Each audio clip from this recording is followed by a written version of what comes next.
우리 작가 그림책 1 황소와 도깨비.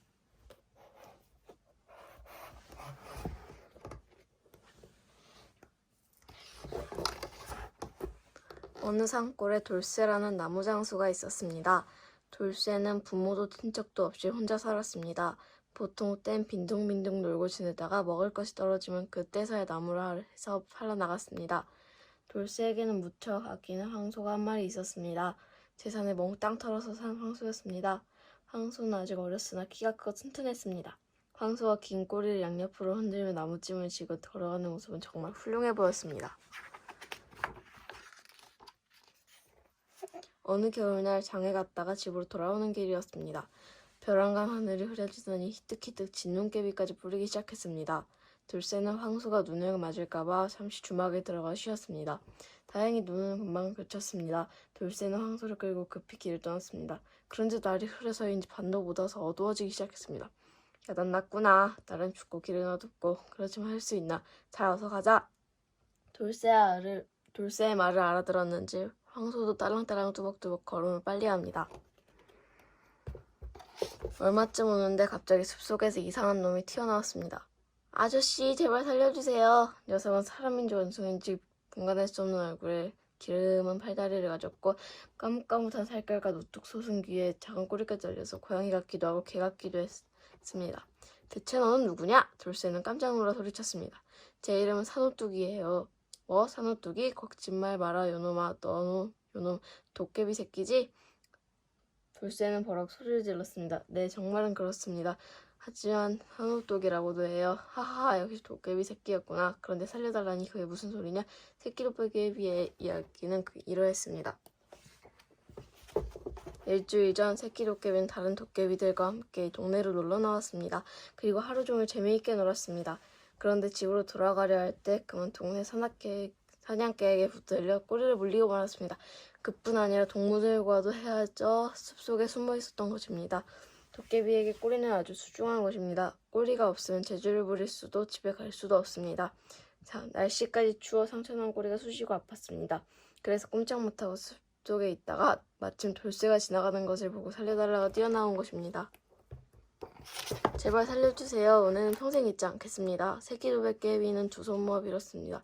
그러고 보니 정말 꼬리의 상처가 아직도 아물지 않았고 몸은 바짝 말라 있었습니다.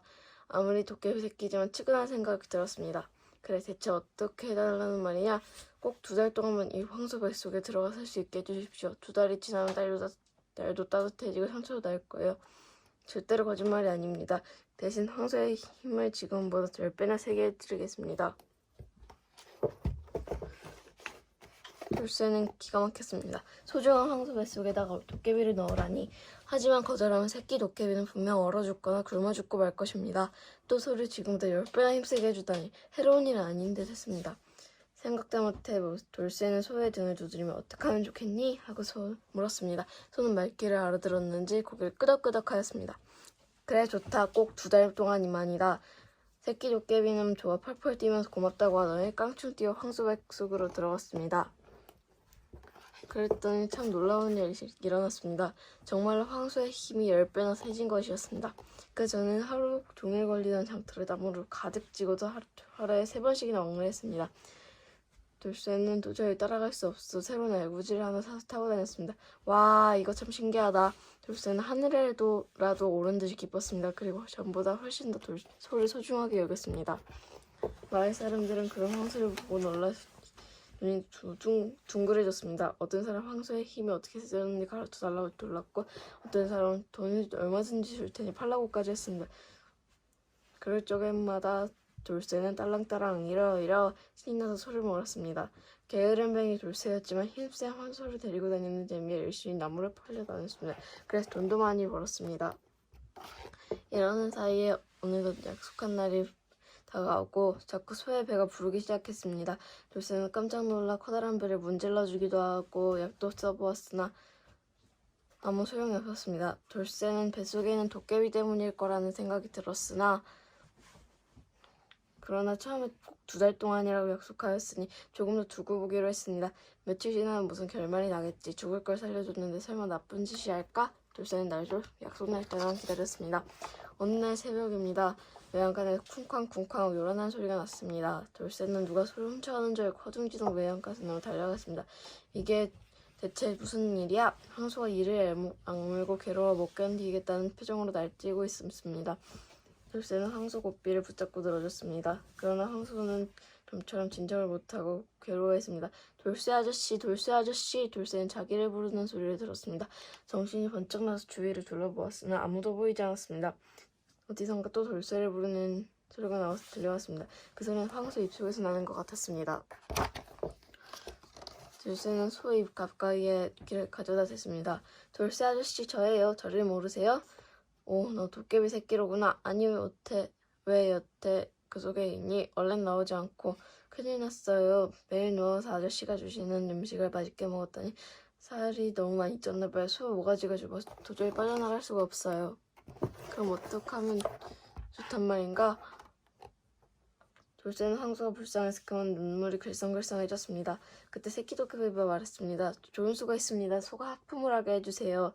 입을 딱 벌리고 하품을 할 때 제가 얼른 밖으로 나갈게요. 그렇지 않으면 평생 이 속에서 살거나 배가죽을 뚫고 나가는 수밖에 없습니다. 제가 밖으로 나가기만 하면 이 소의 힘을 100배 더 세게 해드리겠습니다. 그래야 내가 하품을 하게 할 테니 기다려라. 대답은 했으나 어떻게 해야 소가 하품을 하는 돌쇠는 도무지 알 수가 없었습니다. 그래서 옆구리도 찔러보고 콧구멍에다가 막대기도 찔러보고 간지라도 보고 코등을 치다듬어 보기도 했습니다. 그러나 소는 한두 번 재채기를 했을 뿐입니다. 이대로 있다가는 새끼 도깨비가 자꾸 자라서 황소의 배가 터져버리게 말 것입니다. 생각도 못해도 돌쇠는 동네로 뛰어내려갔습니다. 어떻게 하면 소가 하품을 하는지 제발 좀 가르쳐 주시오. 그러나 아무도 아는 사람이 없었습니다. 동네에서 제일 나이 많고 뭐든지 잘 안다는 노인조차 아무런 대답을 못했습니다. 실망한 돌쇠는 꼼짝 않고 외양간 안에 앉아 소만 쳐다보았습니다.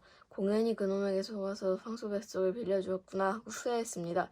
황소도 자신의 신세를 깨달았는지 슬픈 표정으로 돌쇠를 보고 있었습니다. 그러다 피곤하고 졸렸던지 돌쇠가 하품을 하였습니다. 이때입니다. 돌쇠가 하품을 하고 있는 것을 본 황소가 따라서 하품을 시작했습니다. 옳지, 됐다! 돌쇠가 껑충껑충 뛰며 조아라 손뼉을 칠 때입니다. 벌어진 황소 입으로 통통이 살찐 새끼 도깨비가 튀어나왔습니다. 돌쇠 아저씨, 그동안 참 고마웠어요. 은혜를 절대 잊지 못할 거예요. 그래서 그 보답으로 아저씨 소를 지금부터 100배 힘세게 해드릴게요. 새끼 도깨비는 돌쇠 앞에 엎드려 넙죽 절을 하였습니다. 그리고 나서 꼬리를 휘저으며 두어 번 제주를 넘더니 어디론가 사라지고 말았습니다. 돌쇠는 이때껏 일이 꿈인지 정말인지 어리둥절했습니다. 그러다가 홀쭉해진 황소의 배를 보고 나서 하하하하 큰 소리로 웃었습니다.